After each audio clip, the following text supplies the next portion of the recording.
We just people from the north side. Once the Timmy's hit the shore fine. Winter ready on the full ties. Heavy traffic during 4-5. Gotta hustle on your own time. Color people every port side. We just people from the north side. Once the Timmy's hit the shore fine. Winter ready on the full ties. Heavy traffic during 4-5. Hey guys, what's going on? It's your host, your boy, George Mackay, back in the Straight Talk Studios. And as you can see behind me, I have one of the best up-and-coming indie wrestling talents in the world, and I'll put my stamp on that. Please help me welcome to Straight Talk Wrestling, the one, the only, vicious Vicki. Yeah, my man. Thank you so much for having me. Oh, no problem. Thank you so much for coming on. So my first question is I've done my research. I pride myself on doing my research. So I try to watch everything that's been done. I try not to ask the same questions, or at least ask the questions, but in a different way. So I know from my research that your sisters made you fall in love with pro wrestling, or got you to fall in love with pro wrestling because it was always on in your house because of them. But for people who may not know, how did three girls from Jersey fall in love with pro wrestling? That's such a fair question. So yeah, my sisters were like super into it, man. And our cousins who were older, I think they were like watching it, so they kind of like mimicked what they were doing and kind of fell in love with it through that. Um, my parents were very old school Italian, like, my dad's like, that's fake, right? And I'm like, whoa, whoa, whoa, whoa, whoa, man. I'm like 4 years old, like, no, it's not, like, but yeah, we used to always watch it together, and they kind of like grew out of it. Like my middle sister Christina, she stayed into it for years after with me. Like we loved the Hardys. We went to go meet the Hardys. Like we were like all Team Extreme crazy. And my older sister like kind of fell out of it, got back into it, fell out of it, got back into it again. But I was the one that like really honed in on it and just made it my everything in life. So I have to give them credit, man. I have to give them credit, because if it wasn't for them, I wouldn't be doing this crazy shit. Well, kudos to your sisters for sure, or else we definitely wouldn't be talking. But I mean, honestly and truly, Jersey. Let's talk Jersey for a second. Jersey is known for, unfortunately, the bad, which would be Jersey Shore. It's known for the good, which is the actual physical place that is the Jersey Shore, not the reality TV show. Yeah, And it's also known for literally breathing some of the best talent that pro wrestling has to offer. I mean, I could think of three names right off the top: yourself, Deonna Purrazzo, Macklin. yeah. They're all Jersey faithful. They're all Jersey born and bred. Now, when you look at the lineage that's there, I mean, say what you want to say about Steve Macklin, love him or hate him. I mean, that guy's won a lot of titles. Before he went down for his injury, he was the Impact World Wrestling Heavyweight Champion. And then you had Deonna. I mean, getting released from WWE was the best thing that could have happened to her, because she goes to Impact and she's the 3-time Knockouts champion. I mean, you can't get any better than that. And then there's you, who's coming up stronger than ever. And there's probably a lot that I'm missing. And if anyone's watching and being like, well, this person's from Jersey and that person, guys, I don't know everything there is to know about Jersey. And what I do know, I've unfortunately learned from the reality show that I mentioned earlier. Okay. But you can't give me faith on that. We're going to get into that for a second, though, because I want to pick your brain about Jersey Shore and find out how actually factual that nonsense is. But I mean, when you think about Deonna Purrazzo, who's arguably one of the goats of the modern era in terms of pro wrestling, not women's wrestling, pro wrestling, and you fall in that lineage, is that hard for you to see yourself living up to that name, that coming out of Jersey? Yeah, so we over here, me and Rob, we adore Perazo and Macklin. We really do. They've been on his show a bunch of times, really, really great people. It's always good to like kind of interact with the Jersey people, because they just get it. But for her, she's freaking, I've said this before she was even signed. I was like, she is something, man.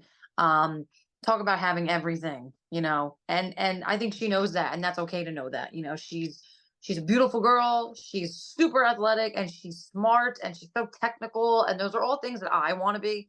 A lot of the things that she is strong in, I'm not, and that's why I watch her. I do look up to her. For me, I think having the lineage of the whole Jersey thing, I hold that near and dear to my heart, because there's a lot of talent, period, that came out of New Jersey. And there's actually people that I went to high school with who are not in wrestling, but they are involved in other things and other ventures. Like, it's almost insane how one small state could be so huge in the world, if that makes sense. Actually, Casey Catanzaro. I grew up with her. She's Katana Chance now in WWE. She's from my hometown. So like, there's a lot of cool things that people are doing. So for me, it's of course a lot of pressure because, you have all this pressure on you of trying to make it. But my main thing is just doing what I do, and I'm living my dream every day. And, the ultimate goal is to be in the ring with Deanna. I actually almost had a match with Deanna about 2 years ago, and I was so excited, but she got injured and she had to pull off of it. So I wrestled Allison Kay Sienna instead, which was a great replacement. But I would hope to step in the ring with her again, because that would have been a match I would have hold in my heart forever, man. Absolutely. I mean, the Garden State Goddess versus the Virtuoso. You can't sell tickets fast enough for that. That's a market. Yeah, right. 100%. I got to talk about one of my big factors that I love in life is I'm a big fan of the redemption story. I myself have a redemption story. If you met me 5 years ago, actually, screw it. Let's go even closer. If you met me 2 years ago to who I am now, night and day. Always loved pro wrestling. It's always been a part of my life. I met my wife. She was a pro wrestler fan. So I'm like, got to put a ring on that. I mean, hell yeah. Wrestling with my best friend, no problem. And then obviously our kids are fully involved. And the mini host sends her well wishes. She couldn't be here today because she's out being a teenager now. She's out doing her teenage. Live it up. Be a teenager as long as you can, please. I wish I could go back. Exactly. So she's like, Dad, is it okay if I skip this one? I'm like, yeah, go to Wonderland with your friends. That's our amusement park out here in Canada. Canada's Wonderland. Cool. So go out to Wonderland with your friend, eat corn dogs, throw up. Just make sure you wear a clean shirt when you're walking out. Do what you got to do. There you go. But I was angry. I was frustrated. I was mentally exhausted. I had reached my checkout point, if you will, very close to just ending it all, even leaving behind my wife and kids because I was just so tired. I just wanted to sleep and I wanted to never wake up. And it took my wife and my kids and their support system and everyone around me, so a couple good friends, family, and I was able to claw myself out of that hole and am now seeing very, very much brighter days. Do I still have my rough days? Hell yeah. I mean, if you didn't, you wouldn't. Well, thank you. I appreciate it. I appreciate that. And you shared something today that was quite inspirational on Facebook. You are 8 months sober, and you are, if I'm not mistaken, if the post was right, you are 8 years drug-free. Am I right on those numbers? Yes. That's correct. 8 and 8 right now. 8 and 8. And that's huge. And that's a congratulations. Because when you can pull yourself away from those demons, mental health is a demon on its own. But when you have the enabling factors to it, it just becomes a whole different beast. So, I mean, your story, again, is one I love. It's got this huge redemption factor. And I want you to share your story with people who may not know. Like, I may have some listeners who don't know you, and I want them to know who Vicki is, not only how great the wrestler is, but how amazing the person is from clawing her way back. Yeah. So I literally, like, it was like one of those things where, like growing up, I had a great life. Everything was awesome. Big Italian family, freaking love everywhere. Like, I never had anything to like blame my issues on, if that makes sense. I've been through a lot. And I'm never one to be like, wave the flag of, like, I've been through a lot and I've been abused and I've been this and people go through things, like that's just life. We all go through things, and I'm no different than someone else. My trauma and my rock bottom could have been freaking paradise to me, but to someone else that was their rock bottom. So I'm very careful at, I always say, like, I'm not judging or anything, but this was my story. This was my rock bottom. I was an athlete my whole life. I loved wrestling my whole life, and I just got caught up with the wrong people, man. And the effed up part is that a lot of those people like did, the little drugs here and there, and were tempting and trying things, and I was the one that got addicted. Like, I was the one that felt sick and got physically dependent on these opiates. But I would say 15 years ago, the trend was opiates and pills and all those things. And I'm very open about my story. I have no shame in talking about it because I am never looking back, so I'm very like grateful for that. But, after it came to that, I graduated to like heroin and all these freaking things. And I'm a hypochondriac, man. Like, I don't understand how I put things in my body. Like, I just like now if I buy a tissue from the dollar store instead of using an actual Kleenex, like I'm like, oh my God, where'd it come from? You know, like so a person like that doing drugs just makes no sense, you know. But anyway, so I always say though that doing the pills all those years is what saved my life because a lot of people died from, you know, a lot of my friends, family members, you know, I've had people die from, you know, getting like fentanyl poisoned or whatever, like because they don't know what they got. Um, so I was always grateful that I got out when I did, you know. So that was many moons ago. Thank God for sobriety with that. And then, you know, and I talk about it. You know, they always say once an addict, always an addict. I decided to test the waters one day, and I'm like, you know, I've been sober 6 years or whatever it was. I'm like, I can have a drink. You know, I never ever liked drinking. I never drank alcohol. It just wasn't my thing, you know. And I would go out with people. I'd have a glass of wine or a drink, and then I'm like, oh, that's good. And then you know, you get a little messed up. You feel good. You think you're having fun, and a couple months go by, and I'm like, oh, hello. And then, you know, a year later, I'm just like, oh, so 8 shots of vodka isn't normal? I'm like, okay, we got to stop. You know, so, and again, I'm super open about it because it's something that a lot of people might think is normal and it's not. It's something that a lot of people might be scared to talk about. I'm super open because I feel like if one person is struggling with something and I know a lot of people look up to me, and that is a super like pressure filled situation to be in, but I appreciate it because you know, I'm a domestic violence survivor. You know, I've been sexually assaulted. I have been through so much crap in my life that my family had like nothing to do with it. Like my family, you know, I grew up in a good home and a great family in childhood, and it was all these outside factors that I allowed into my life to kind of steer me in the wrong direction. Like I was that 4-year-old girl that wanted to be a pro wrestler. And it's funny because my whole life, even throughout my addiction, I wanted to be a wrestler. You know, I still wanted to be a wrestler. And I remember like just watching Monday Night Raw and I'll just turn it off because the roar of the crowd would make me cry. Because I'm like, I should be there. Why am I in my bed doing, you know, like just couldn't get out of that hole. And you talked about how you felt like you just wanted to like go to sleep, never wake up. And I remember, you know, before I went to treatment many moons ago, you know, I looked at my mom in the face and I'm like, I think I'm meant to be a heroin addict and just die because I don't know anything else. I don't have anything else to live for, and blah, blah, blah. And like you said, when you mix mental health issues that most of us have, unfortunately, when you mix that with a substance, whether it be alcohol, whether it be a drug, whether it be anything, you know, you add that on top of it, and it's just a recipe for a disaster. And you're already hurting. You're already, you know, altered, you know, with having said depression or anxiety. Like I have anxiety and all these issues, you know. So me kind of doing what I love and getting into wrestling and finally having the courage to be like, hey, like I'm sober, I'm this, I'm that, I'm an advocate for this, I'm an advocate for that. You know, I'm so about the kids and you know, I got to do things with that. Like I want to be a role model, you know, whether it be to adults, whether it be to the kids. And I feel like people don't have the courage a lot these days to kind of stand forward and talk about it. So I think me being where I'm at today and being able to show like clear success is huge. And I think that'll go really far, especially in life, but also in the business. So yeah. 150%. I think everybody likes those stories of a comeback. Everybody Yeah. loves a comeback. Everybody Yep. loves to watch certain people fall. Like, I mean, in pro wrestling, I love to watch, you know, the guys I dislike or the girls I dislike get dismantled. I enjoy that thoroughly.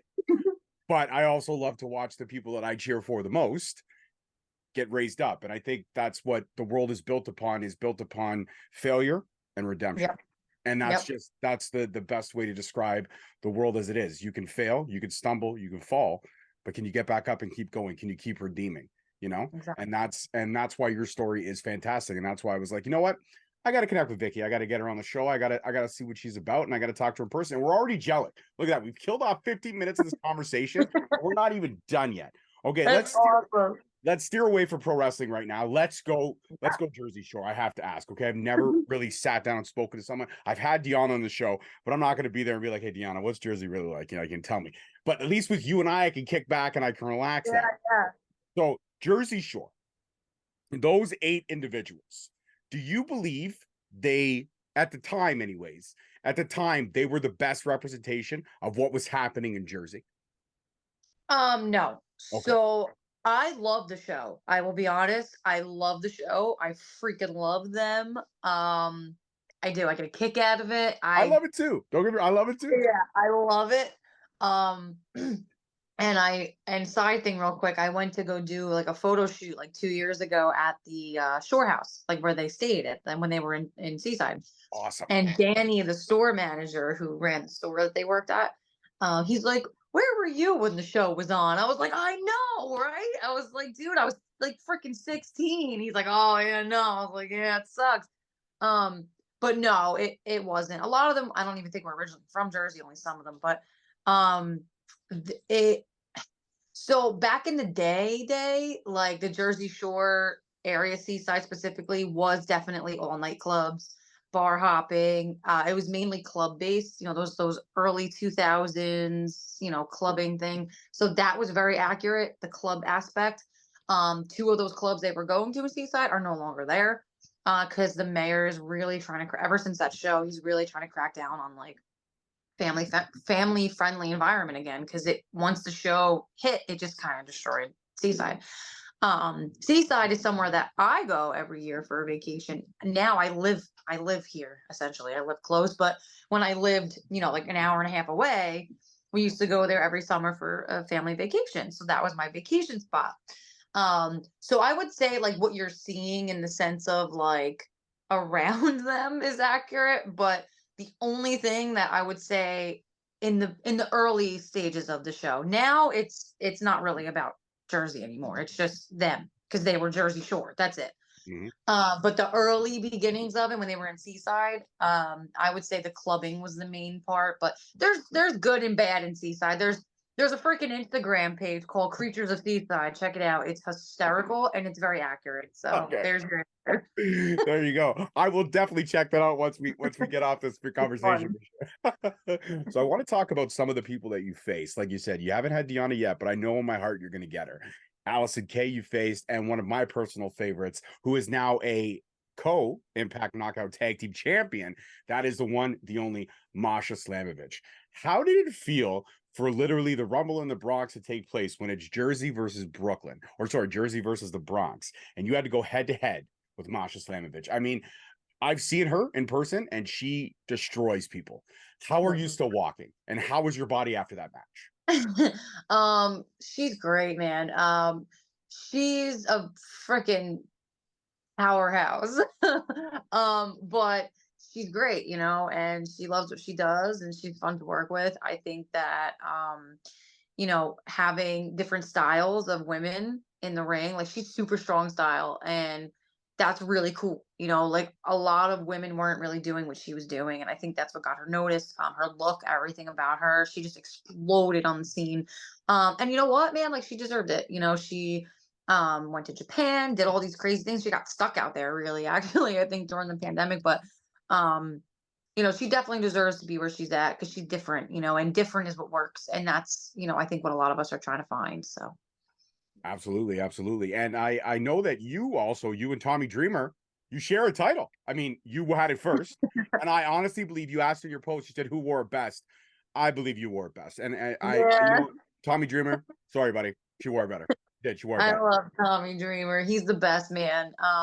Yeah, so I thought about that. I was like, oh, it's kind of cool. I was like, I just realized I held the title that Tommy now has. Like, that's freaking cool. Tommy's always great too. I put up earlier, like I don't take for granted the amount of these guys that I get to work closely with or be in a locker room with. I don't take it for granted. I'm like, hey, did you watch my match? Hey, can you watch my match? Or, what'd you think? Or can I have your advice on this? Or these are guys who are literal legends and they've done this forever. And they literally are the ones that started this whole revolution of wrestling. I wasn't a big 80s wrestling girl. I wasn't born yet, but also it wasn't, it it's that 90s or like late 80s, early 90s and on, that really paved the way, man. And, a guy like Tommy Dreamer is freaking up there tremendously. So it's really cool. Absolutely. Absolutely it is. And you know what? I see the foundation of everything that you're building. And I have to ask, so when you're designing your character, you're thinking about inspiration for your character. Like everybody just says the cliche, or I shouldn't say the cliche, but the norm answer is it's just me turned up to 10. That's exactly who my character is and what I represent. But I mean, Vicious Vicky is pretty damn accurate because what you have a mean streak. It's kind of scary, but it's also very cool. It's very cool. Vicky's all smiles, but when the bell ring, man, that That's smile it, fades. man. Smile fades. It fades quick. And I wouldn't want to be staring across the ring at you for any Uh-uh. amount of money. No, I would just be like, cool. No, you can count me out. I'm good. I'm gonna go back. I'm just gonna drink some beers. I'm just gonna do that. I'm gonna go back there. I'm gonna hang out. I'm gonna play, euchre with Tommy Dreamer, and Vicky can get the win. That's it. That's all I'm doing. But where did the vicious part come from you? Is that you turned up to 10? Is that who you are? Is that like you taking control of your life in that sense where it's like you're in my way, you're something that's stopping me, and I have to get through you? That's it. Yeah, so I hate that whole thing too, actually, but it's what works. Like a lot of people pull from like movies or, TV or something or another wrestler. My favorite wrestler was Lita growing up. So like, but I know that I'm not her. Like I'm cool and I'm a cool chick and all that, but I know that I'm not going to be flipping and dipping all over the place. So I'm very aware of what are my strengths. Well, my strengths are I'm a psycho. So,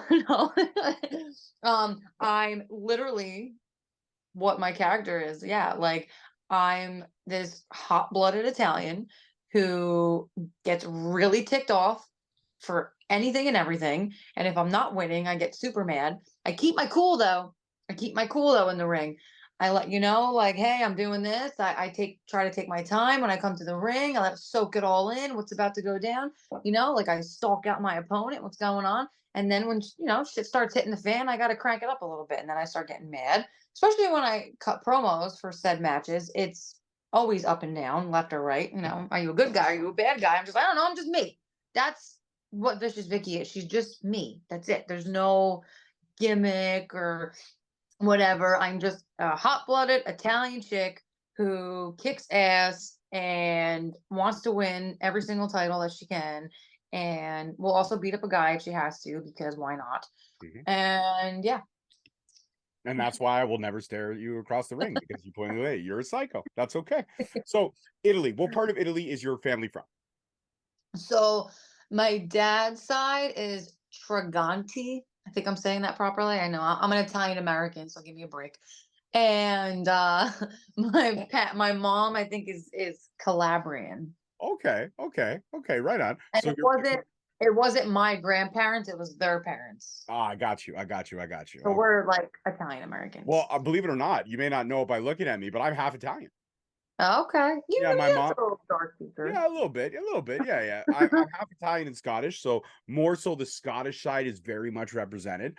But yeah, my mom's from Southern Italy. She's from Bari. She actually was born there, immigrated to Okay. Canada when she was 4 years old. She tells the story Wow. all the time. Came across on the Queen Elizabeth II, and there was water at the bottom. And I'm like, okay, ma, I get it. All right, you came across the boat, but here and now, you made a better life for yourself. Yeah, But right. Body is such they're Barese, so a very complicated language, and everybody like all Italians, and now see you can see the Italian coming on. I'm talking with my hands a lot. Oh yeah, always. Yeah, always. But Italian, Southern Italy, I don't know what it is. I don't know what's in the water over there, but everybody screams a mile a minute. And when my mom and my grandmother used to talk, God rest her soul, she's been gone for 2 years, my grandmother. But when they used to talk, it almost felt like a screaming match. But as a kid, I'd be like, why are you always yelling at Nona? And she'd be like, I'm not yelling at Nona. It's just how we talk. And then my Nona would come around the corner, Sue, Ama, and it was crazy. It was crazy. It was nonstop psychoticness, and I loved it. But being an Italian American, do you feel like you lose a bit of your heritage? Because being an Italian Canadian, and I've never been over to the motherland, I've never seen it, so I felt like I've lost a little bit in the translation being mixed with that North American culture. Do you know what I mean? Yes. I've thought that, like I'm like, oh, like I know people whose parents and grandparents were born in Italy and came over, so that they're way more like Italian. Um, we do things really different. Like I know of people who are like super, super Italian. And I hate to say, and we make joke, my whole family, we make jokes about it all the time. I'm like, we are stereotypical Italians. Like the Italians that you see that are like waving the flag and then the gold chains and like, doing all the seven fishes at Christmas and, like all that crap. I'm like, that is us. The people in Italy do things so different. I mean, they eat pizza with fork, I think, and knife. Like, it's just it's a totally different thing. But I always like my dad always says like he wants to go to Italy, like never been there. So that's something that we do have family out there, like distant family, people we've connected with over the years. So we definitely want to try to get out there as a family. It's gonna be hard, expensive, and long. My parents are in their 60s, but we could definitely make it happen. So that's a goal, is to get out there and check it out. See, where the hell we came from, essentially. Exactly. You always got to trace your roots back to see where Yeah. where your branch on that tree started, for sure. Hell yeah. Now, as an Italian, this is a great debate that many of us Italians have had.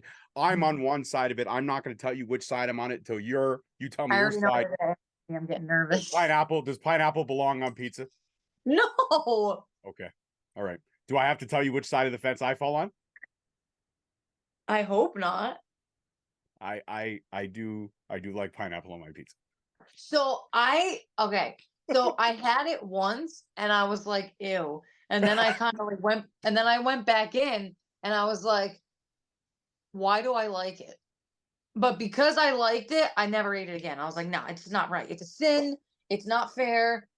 No, I'm not doing this. This Okay, isn't right. fair enough. But this is my rationale. Just go with me on this. I just want to give you my explanation of why I like pineapple on pizza. I am, as you can see, I'm a rather bigger gentleman, and I like my food. A lot of time I don't get my fruit and vegetable intake that I'm supposed to get, Vicky. So a pineapple pizza covers all four food groups. It does. Think about it. Just go with me on this. You get your fruit and vegetables. You have your meat and protein with the ham or the sausage, depending. You have your dairy with the cheese, and you have your wheat with the bread. It really is all four food groups, and it checks mark everything. I mean, you're not wrong.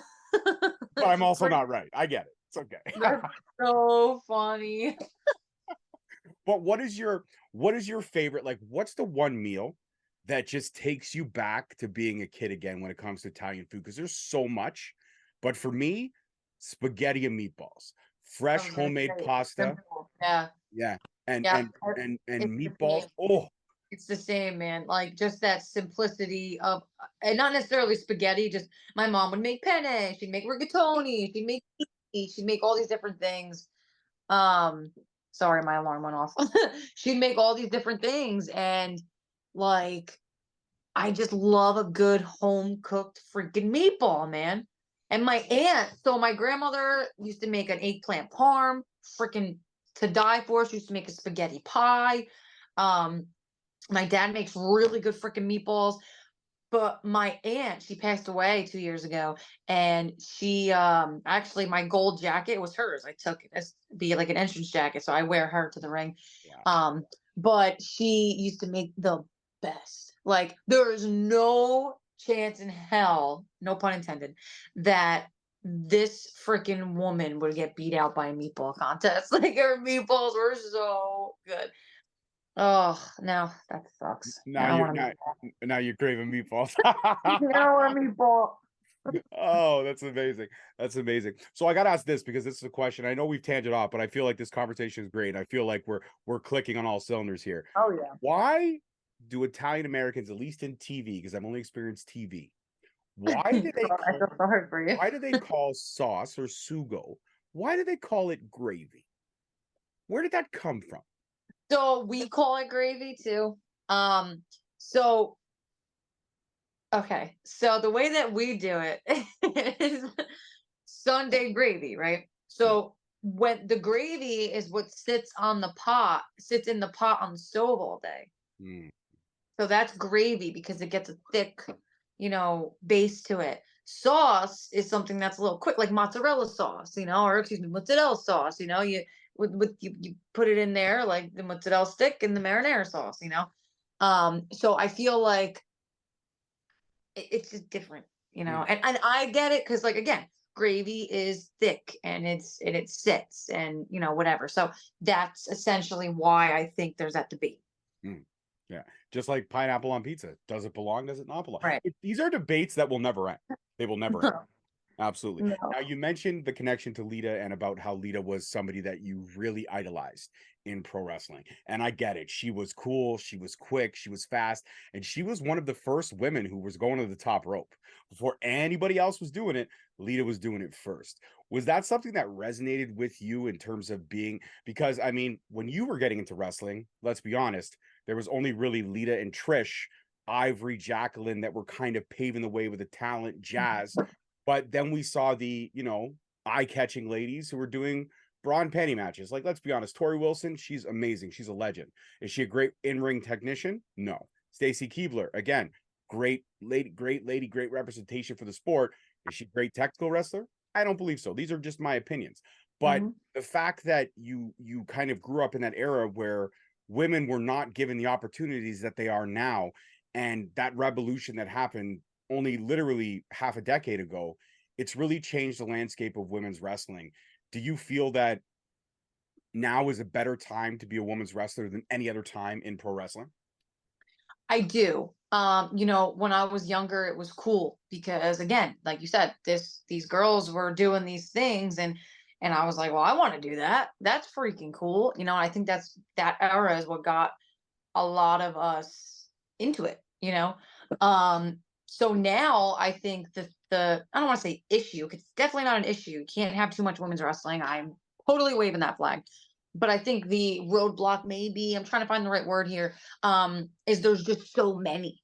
Now there's so many because women's wrestling is so accepted, and so, which is great and awesome. Um, but now everybody wants to be a women's wrestler. And I'm not, hating on nobody. I wish everyone success. I'm a very, like, rah rah go you person always. Um, but sometimes it's disheartening when you see people who had nothing to do with wrestling ever in their life. They never watched it, and they're signed or they're doing things, and then you got me, little me, sitting here, and others just kind of like, oh, well, I've been doing this for this long, or I've loved wrestling since I was 4 years old. I want to be, it's just like, damn it. I also think that, and I hope it doesn't go back to this, is why I like, people who look different, like Deanna looks different. I think a lot of the women that are on top right now in the industry, whether it be on the indies or, contractually, I think that they look different. I feel like a lot. I made a joke, and again, no mock on anyone at all. I was like, but I made a joke once to a few people. I'm like, everybody looks the same. We all look like freaking Power Rangers in our little outfits with the little elbow pads and the little pants and the little shirt and the little top and a little thing. It's like, that's why I love Lita, because she just wore whatever the hell she wanted, and she came to the ring kicking ass. But at the same token, you look professional when you wear the gear and you're all, whatever. So that's the upside to it, is it's almost like a costume. And I agree. I think a lot of these girls have some really crazy cool gear. But it's a really oversaturated market, not only for the women, for the men, and for indie wrestling too. We're all trying to shove 10,000 pounds of shit in a 10, whatever the freaking saying is. Okay. I don't even know. Like, you know what I'm trying to say. It's like we're all trying to get in a clown car and go to the PC, or like go, to AEW. Like, it's really hard. And I've asked that question to veterans. I'm like, hey, like, was it harder to make it then or now? Because I feel like, with AEW giving so much platforms to the indie talent, a lot of us haven't really seen a lot of that. So it's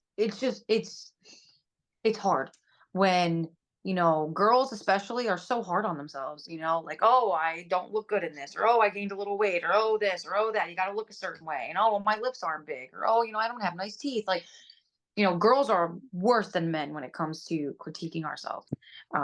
So I think being different is beautiful, and I think that's why a lot of these women who don't look the same are making it. But I think the women as a whole, in today's age, are rallying behind each other, which is what we needed. We needed women to uplift women, and instead of competing with each other, just be there for each other. Like if people make it, like you go girl, like, but then of course I'd be like, how'd you do it? Like, but that's natural. And I think we all do that. Like we're all trying to make it. And I wouldn't hate on someone if they made it, but I also want to know, like, hey, now what should I do? Like, do you have any advice?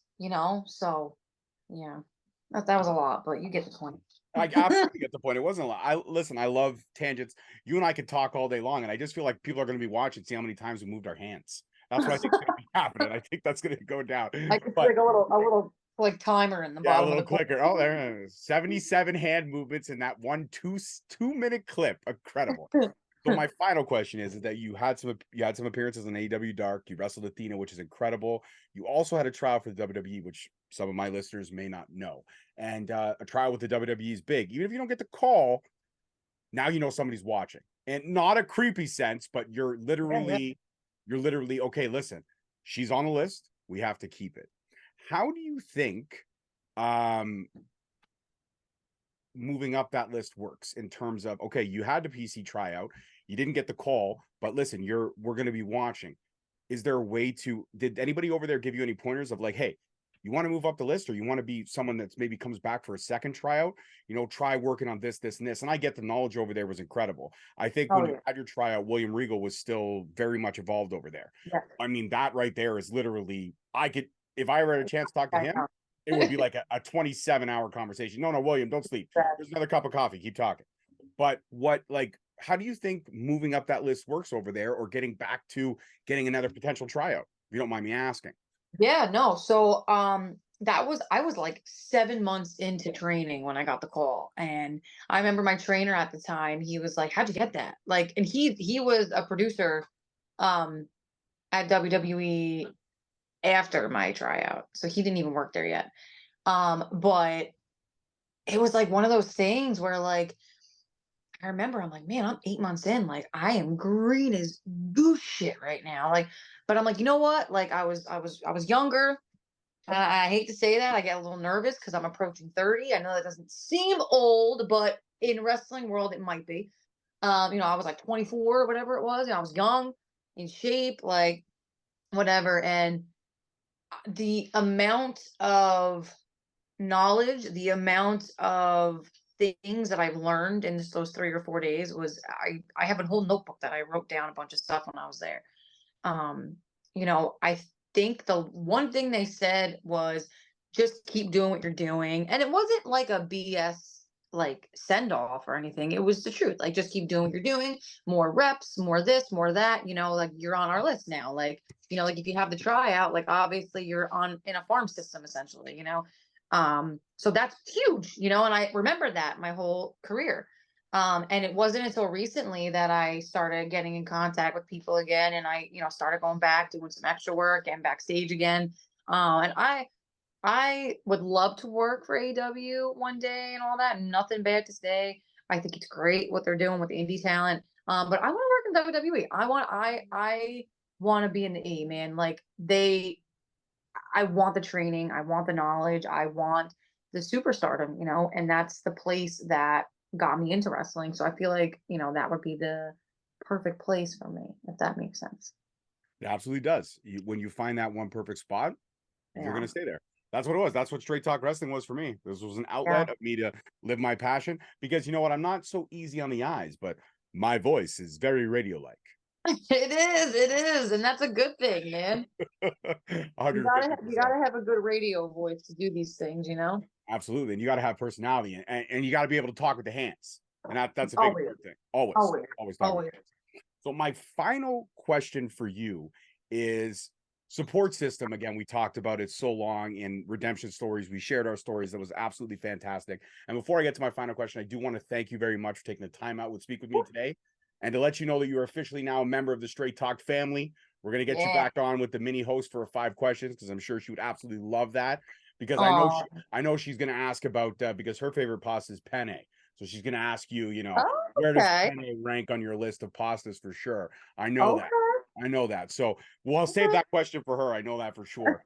But in terms of support system, your family, you talked about your sisters being close, your mom, your dad. What did mom and dad think when you actually stepped in the ring for the first time? Because everybody could say it. I'm going to be a pro wrestler. I'm going to do it. And then some people do it and they go for it, and some don't. Some are just like, yeah, you know what? I'm going to do it tomorrow, but they don't get around to it. So you train, you step in the ring, you call up your parents, you say, Mom, Dad, guess what? I'm good. I got a match this Saturday. You got to come. What was the reaction when you said, guys, I'm going to step in a ring? It's happening.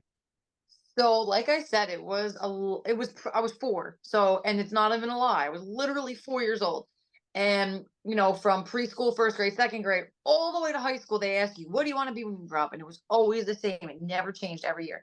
And not ironically, but funny enough, we're talking about this, and a girl that I went to high school with, she was freaking awesome. She commented on my thing. She's like, and I went to like school with her, like not even just high school, like school.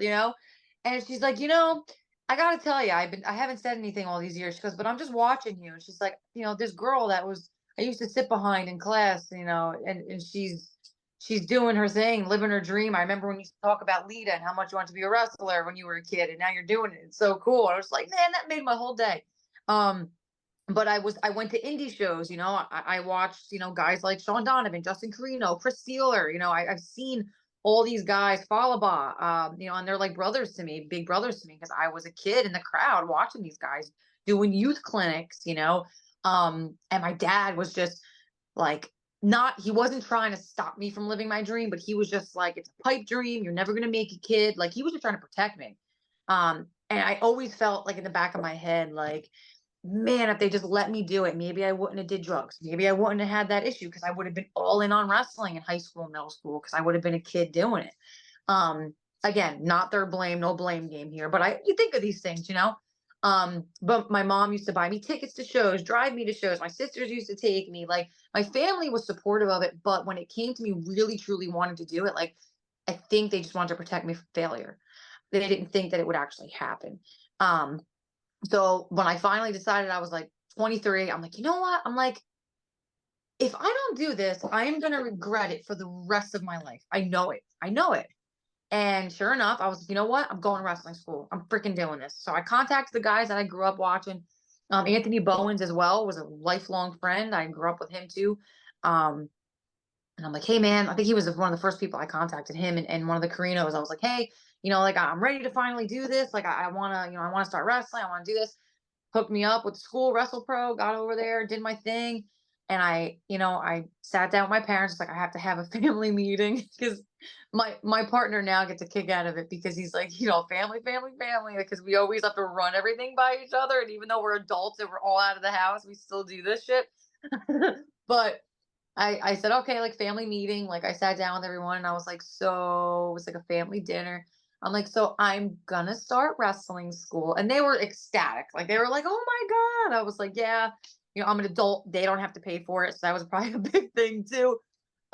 They were super supportive. Came to the first couple of years, came to all my shows, freaking bought my merch, like everything. My parents are so supportive. My mom, more than anything, is my biggest freaking cheerleader in the world. But they support it. And I remember when I got the tryout, I was 8 months into training, man. 8 months, not 8 months into training, 8 months into being Vicious Vicky, essentially. Or less than that.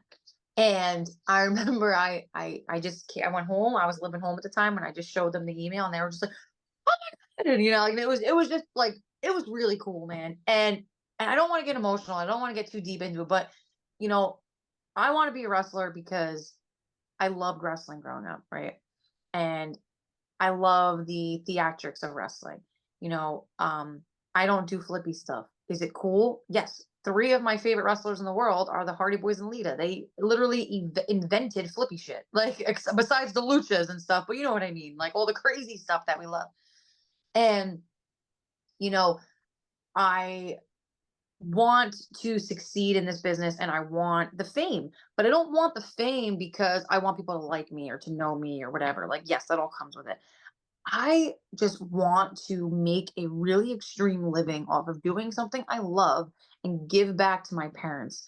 And I want them to be like stable, and I want to, buy things for my sisters, and just like I want to make all this money and live my dream and give it back, give it away. Like, and it's like one of those things like, oh, like people just say these things because I want to look, or like, no, like I'm serious. Like sometimes I'll pray and I always say to God, I'm like, I know you don't work this way, but I need to tell you something, God.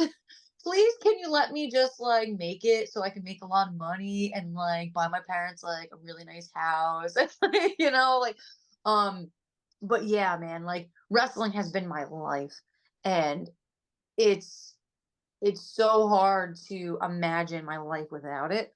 Because when I did have my life without it, it was shit. It was terrible.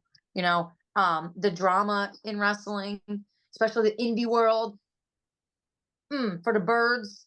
I just want to be a freaking wrestler, man. I don't care who's doing this or who's doing that. I just want to be a wrestler. I just want to be a freaking wrestler. Like, and I feel like not just me, because there are tons of men and women out there who are just like me, just want to be a freaking wrestler and like don't want to deal with the crap and all that. Like, if all these people rallied together, man, like the roster would be insane. And I think that, I could go on forever about my family and loving wrestling and why I want to do it and everything. But having the support of my family is the only thing that keeps me going with it, man. And my boyfriend. My boyfriend's awesome, Bob Coulter. No, Bob Culture is awesome. Him and I do follow each other on the socials, so he knows what I'm doing. I know what he's doing. And honestly and truly, this was an epic conversation. And now I could say that I've met the better half of Bob Culture. And that's on stamp. That's the truth. That's the truth. Better half. 100%. Love it. I've been stamping quite a few things today. Stamping it. That's it. You can't triple stamp a double stamp, Lloyd. Sorry. Oh, man, I absolutely love this.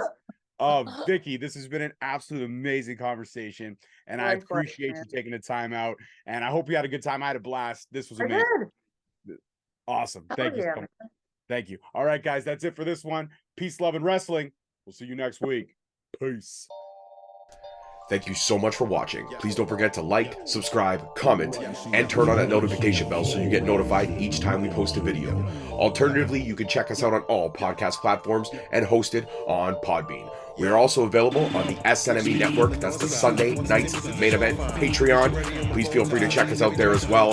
And don't forget to follow us on all social media platforms at _Straight Talk on Twitter, at Straight Talk Wrestling on Instagram, Straight Talk Wrestling on Facebook, Straight Talk Wrestling on TikTok, and of course, you can check out all our merch at ProWrestlingTees.com. I don't need a nigga cosign. Without the liquor, you become a victim. You ain't never got a pole mine. I ain't messing with this generation. Fuck your gender, I ain't got